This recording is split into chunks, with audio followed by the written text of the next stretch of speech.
Hello and welcome back to the shop. This is the very toy grade MN40 from MN Models. It has a progressive throttle but bang bang steering, which does make it pretty frustrating to drive.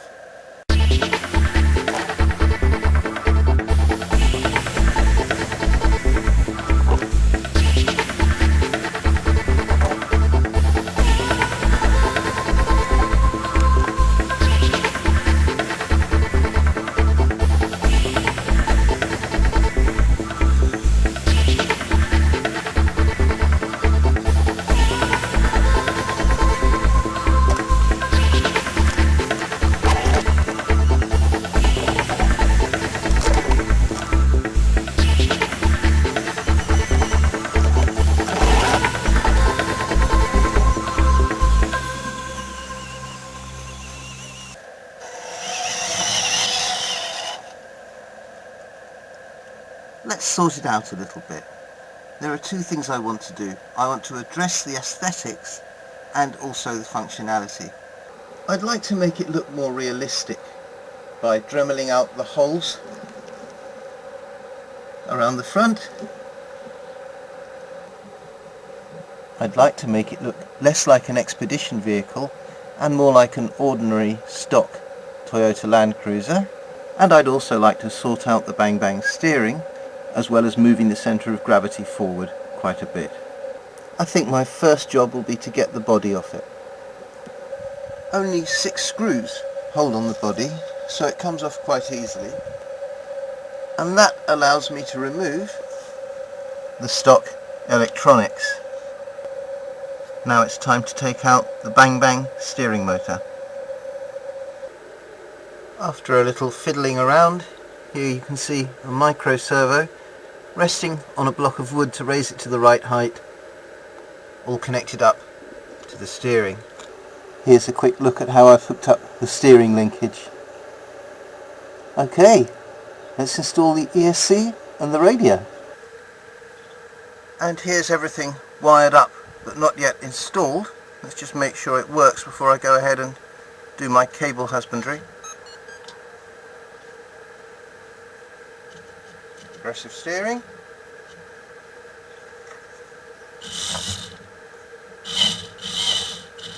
And throttle. Excellent. I'll get on with tidying that up. Okay, I've got everything installed reasonably neatly. If I just switch it on, we've got steering and throttle.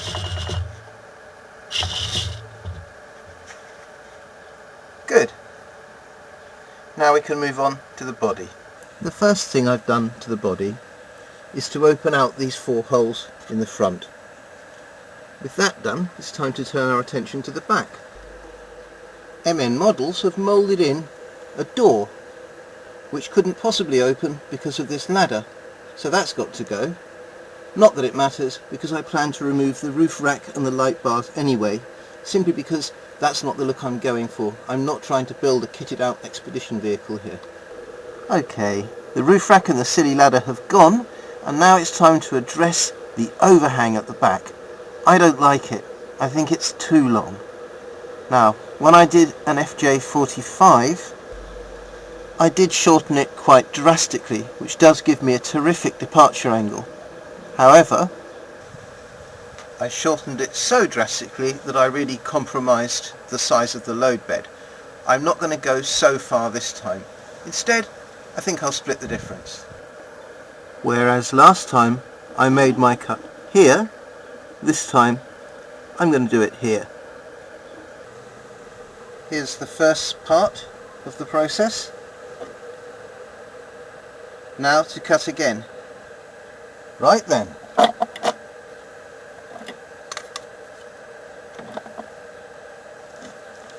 That's the new length. It still gives us a reasonably sized bed.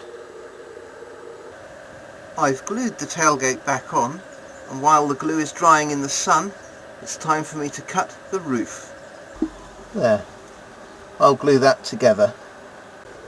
I also need to fill the holes left by the roof rack.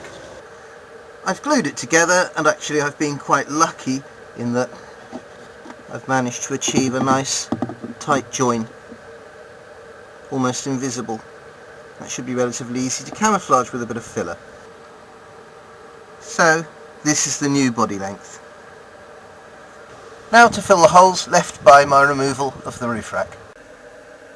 I needed to find a way to hold the back of the body in position, and what I've done is to install this little tab, and that screw goes through the hole in the body and holds it down at the back. The filling of the roof rack holes is done, which is a shame because now I'm going to have to tackle something a bit more challenging. When I built my MN45, I was able to position the battery here, but I can't do that this time because this, unlike the MN45, has a 260 size motor, and that occupies the space the battery should sit in, and it means I'm going to have to find somewhere else. Luckily, Brent from Adventure Time RC has already done this work.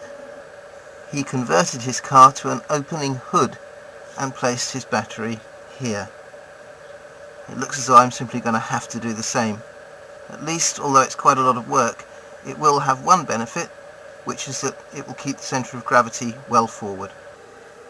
Okay. Hinged hood. It wasn't easy, it wasn't fun, and I would never have had the courage to attempt it if I hadn't seen Brent do it. Which is why the world needs pioneers. After spraying the roof in rusty colours, I salted it lightly and then sprayed it off-white. Because I salted it only lightly, it's really not that rusty. It's time to paint the body. I would usually remove the glass rather than mask it, but mine simply will not come out. It's a one-piece unit of very brittle polycarbonate, and as I tried to lever it out, having removed all the screws that hold it in, it started creaking and making cracking noises, and then a small piece snapped off. So I left it and masked it instead. Here it is with a coat of rusty coloured paint, and as you can see I've only salted it lightly. I always enjoy this next part. It's like unwrapping a present. You don't quite know what you're going to get.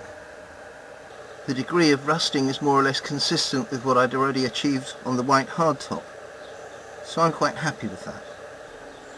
Toyota Land Cruisers actually had a narrow upright here and a glazed quarter light.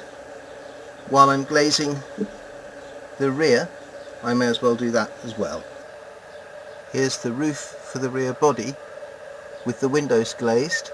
I used packaging from a transmitter, an RC transmitter, and clear 2-part epoxy. The front quarter lights have been done in the same way. I couldn't do it all in one go, so while I was waiting for the glue to dry before I could turn the back body over and do the other side, I painted the interior.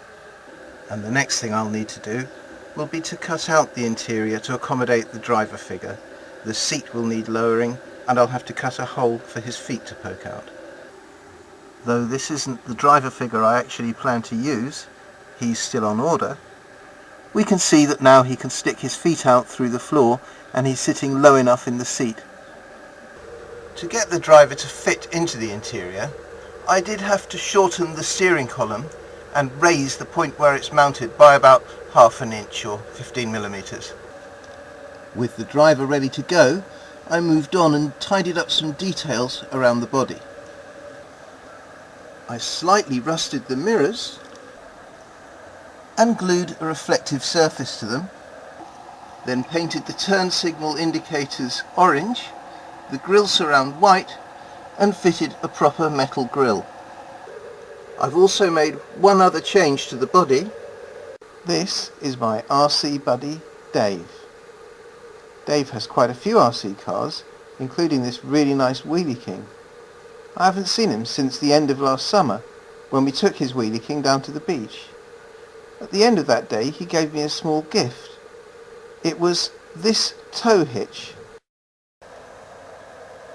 This is how I've installed it. I found that by using two 5mm nuts as spacers on each mounting bolt, I had it sitting at exactly the right height. The tyres which come on these MN40s are far better than those fitted to the MN45, though they look exactly the same. They're much softer. They're really good. However, I plan to change them because I don't like the way they look. Instead, I'm going to use a set of soft kit WPL wheels and tyres. For the first time, I've got the whole thing assembled, finished and working. There is one thing I wanted to show you, and that's the way I close the hood. This curved magnet is salvaged from a hard drive from an old computer, and against it closes a 6mm nut. The little tab which holds the back of the roof on is covered by the spare wheel. Let's see how it does off-road.